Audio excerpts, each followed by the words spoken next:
Assalamualaikum warahmatullahi wabarakatuh. Perkenalkan, nama saya Herwanti dengan NPM 2021-264, Prodi Ekonomi Pembangunan, semester 2, Setie Mujahidin Toli-Toli, dengan dosen pengampu Pak Yahya SEMM. Saya membuat video ini untuk memenuhi salah satu tugas mata kuliah saya, yaitu Etika dan Komunikasi Bisnis.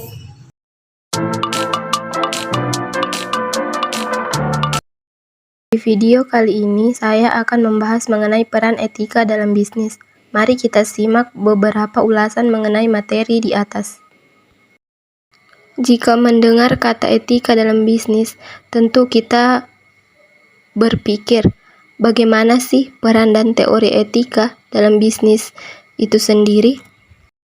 Etika bisnis berperan penting dalam memberikan kepercayaan terhadap kelompok atau individu yang berkepentingan dengan jalannya perusahaan.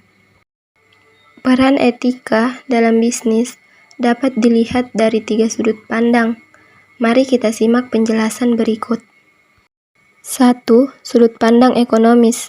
Bisnis adalah kegiatan ekonomis. Dari sudut pandang ekonomis, good business adalah bisnis yang bukan saja menguntungkan, tetapi juga bisnis yang berkualitas etis. 2. Sudut pandang etika. Dalam bisnis, berorientasi pada profit adalah sangat wajar. Akan tetapi, jangan keuntungan yang diperoleh tersebut justru merugikan pihak lain. Menghormati kepentingan dan hak orang lain itu perlu dilakukan demi kepentingan bisnis kita sendiri. 3. Sudut pandang hukum.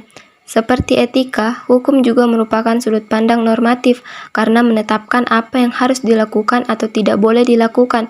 Dari segi norma, hukum lebih jelas dan pasti daripada etika karena peraturan hukum dituliskan hitam atas putih dan sanksi tertentu bila terjadi pelanggaran.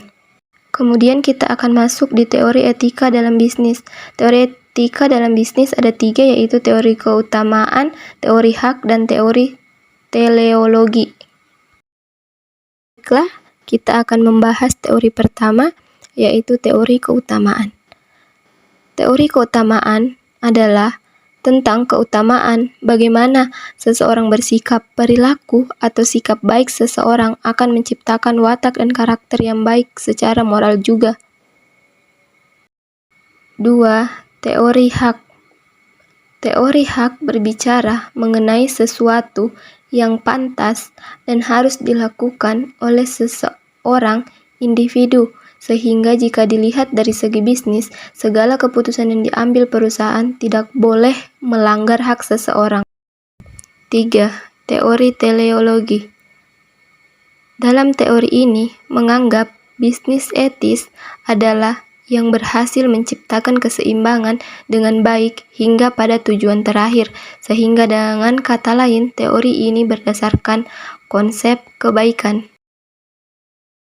Mungkin hanya ini materi yang dapat saya bahas dalam video kali ini yang mengenai materi etika dalam bisnis.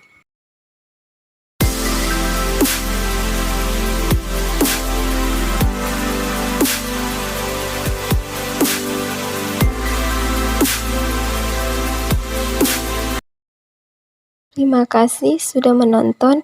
Saya akhiri dengan ucapan wabillahi taufiq wal hidayah. Wassalamualaikum warahmatullahi wabarakatuh.